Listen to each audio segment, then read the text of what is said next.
बिस्मिल्लाहिर्रहमानिर्रहीम। नाजरीन, तुर्की के मौजूदा सदर रजब तैयब अर्दवान अक्सर अपनी तकरीरों में 2023 का हवाला जरूर देते हैं। वो यूरोप बिलखुसूस जर्मनी से इतने खौफजदा क्यों नजर आते हैं? ये एक ऐसा सवाल है जिसकी तह में उतरे बगैर इन बातों का जवाब तलाश नहीं किया जा सकता। जदीद तुर्की के मेमार कमाल अतातुर्क ने मगरबी ताकतों से मिलकर 1923 में एक ऐसे 100 साला मुआहिदे पर दस्तखत किए जिसे तारीख में मुआहिदा लौज़ान के नाम से याद किया जाता है।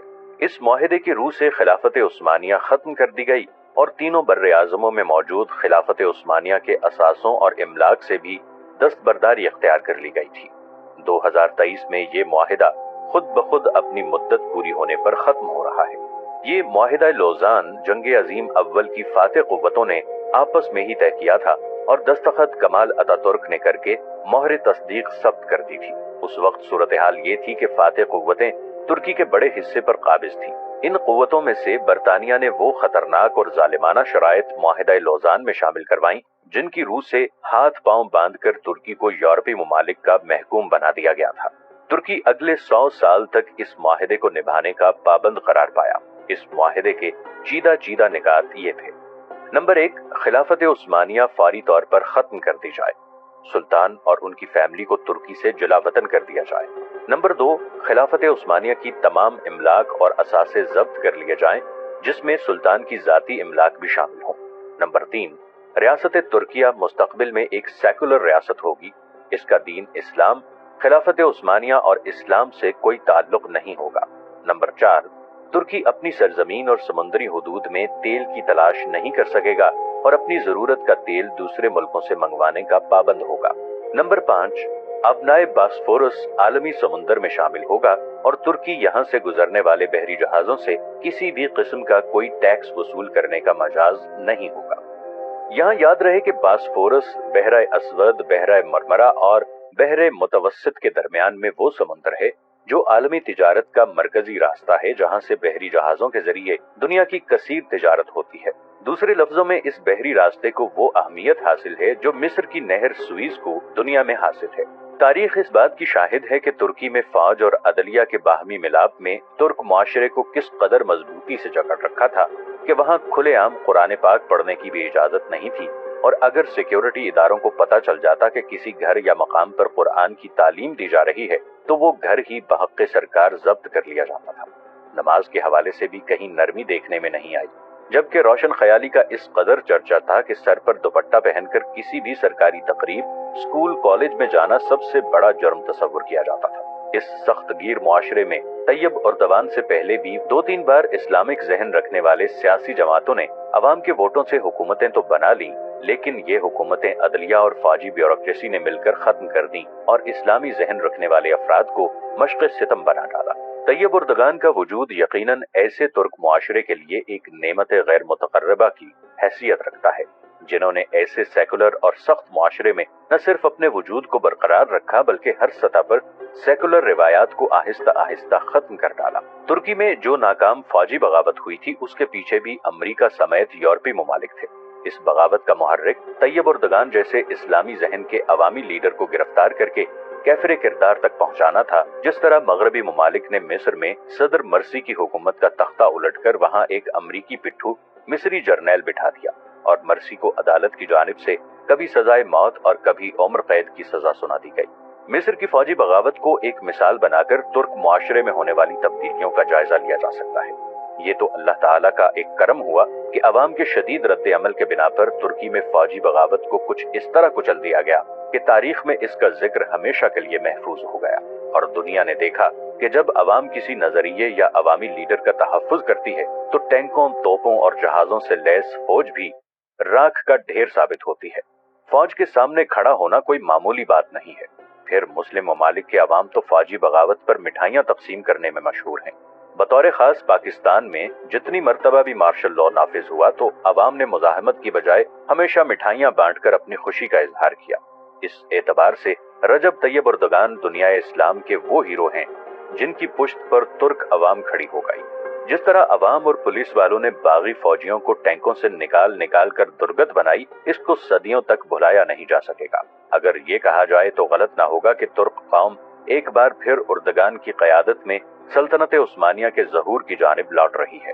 किस्सा मुख्तसर ये कि रजब तैयब अर्दवान एक से जायद बार ये वाजे कर चुके हैं कि 2023 के बाद तुर्की एक कमजोर और बीमार मुल्क नहीं रहेगा, बल्कि एक ताकतवर और तरक्की याफ्ता मुल्क की हैसियत से उभर कर यूरोपीय साजिशों के सामने सीना तान कर खड़ा होगा। हम तुर्क सरजमीन पर अपनी जरूरत के मुताबिक तेल और दीगर मादनियात भी तलाश करेंगे और नहर सुइज की तरह एक ऐसी नहर भी खोदेंगे जो बहरे असवद को बहरा मरमरा के साथ मिलाकर मरबूत करेगी।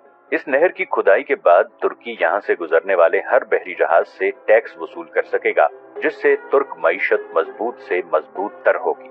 इस सूरत हाल से सारी कहानी वाजे हो जाती है कि मगरिब क्यों उर्दगान का इस कदर सख्त दुश्मन बना हुआ है और मगरिब के अपने मफादात किस तरफ हैं। उर्दगान क्यों तुर्की के लिए एक पावरफुल मुंतजिम और सदर चाहते हैं।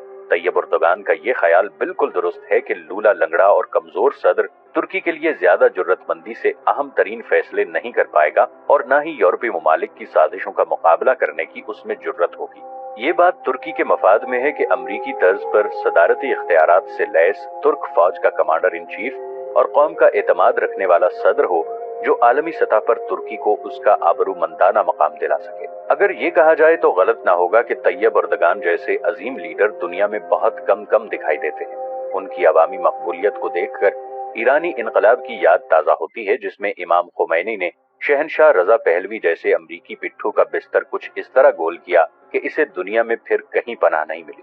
नाजरीन, बहर कैफ ये साजिशें एक तरफ तो दूसरी जानिब तुर्की में हुए निजाम हुकूमत की तब्दीली और सदर के इख्तियारात में तोसी के हवाले से होने वाला अवामी रेफरेंडम तुर्की के मौजूदा सदर रजब तैयब अर्दवान ने 51.4% वोट लेकर जीत लिया। इस रेफरेंडम में कामयाबी के बाद कुदरत ने एक बार फिर तैयब अर्दवान की शक्ल में एक मजबूत और तवाना आवाज सल्तनत उस्मानिया के अमीन तुर्की को फराहम कर दी है, जो अंदरूनी सतह पर भी अपने अच्छे कारनामों की बदौलत गुज़श्ता एक अशरे से मकबूल तरीन अवामी लीडर की हैसियत से पहचाने जाते हैं। अल्लाह ताला ने उन्हें इतनी जुर्रत भी अता कर रखी है कि वो अमरीका, जर्मनी, फ्रांस, बरतानिया और इसराइल जैसी ताकतवर मुल्कों की आंखों में आंखें डालकर बात करने का हुनर भी खूब जानते हैं, बल्कि ईसाई और यूरोपीय ममालिक की तमाम साजिशों का तने तनहा मुकाबला करने की सलाहियत रखते हैं। रेफरेंडम में कामयाबी के बाद उर्दगान 2029 तक तुर्की के सदर रहेंगे। कुदरत ने उन्हें ये मौका फराहम किया है कि वो उम्मत मुस्लिमा की आवाज बनकर एक बार फिर सल्तनत उस्मानिया की बुनियाद रखें, जिसके प्लेटफॉर्म पर तमाम इस्लामी ममालिक न सिर्फ अपने मसाइल हल करें, बल्कि अमरीका और यूरोपीय ममालिक की साजिशों का डट कर मुकाबला भी करें। यही वक्त है कि पाकिस्तान, सऊदी अरब, ईरान बतौर खास उर्दगान के हाथ मजबूत करें और कुछ अरसे के लिए मसलकी मसाइल और इख्तलाफात को बालाए ताक रखते हुए मुसलमान होने का सबूत दें। इस वक्त शाम, इराक, यमन, लीबिया और अफगानिस्तान में जो ना खत्म होने वाली खाला जंगी का सिलसिला है, इख्तलाफात की इस आग को तब ही बुझाया जा सकता है जब तमाम मुस्लिम ममालिक एक इक्तसादी, माशी और अस्करी ग्रुप की शक्ल इख्तियार कर लें। इस्लामी इत्तेहादी फौज की सरबराही संभालने के लिए जनरल राहील शरीफ सऊदी अरब पहुंच गए हैं, लेकिन महसूस ये होता है कि शायद कुदरत को 100 साल बाद बिलाखिर मुसलमानों पर रहम आ ही गया है, जिसका इजहार बीमार और कमजोर तुर्की की जगह एक मर्द आहन की शक्ल में उभरेगा। इसके बावजूद कि पाकिस्तान एक एटमी मुल्क है और दुनिया भर में इसकी अफवाज को बहुत कदर की निगाह से देखा जाता है, लेकिन पाकिस्तान के नाबालिग सियासी कायदीन इस कदर गैर जिम्मेदार हैं कि बाहमी इत्तेहाद और यगानगत को ही हमेशा दाव पर लगा कर रखते हैं।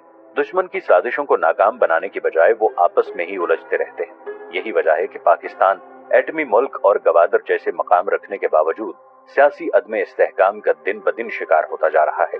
जो दुश्मन अनासिर पाकिस्तान की सालमियत को ही खतरे में डालने पर तुले बैठे हैं, खुद उनकी शख्सियात साजिश के तहत मुतनाज़े बना दी जाती हैं। इन साजिशों में वो तमाम कठपुतलियां शामिल हैं जिनकी डोरें भारत, अमरीका और इसराइल से हिलाई जाती हैं।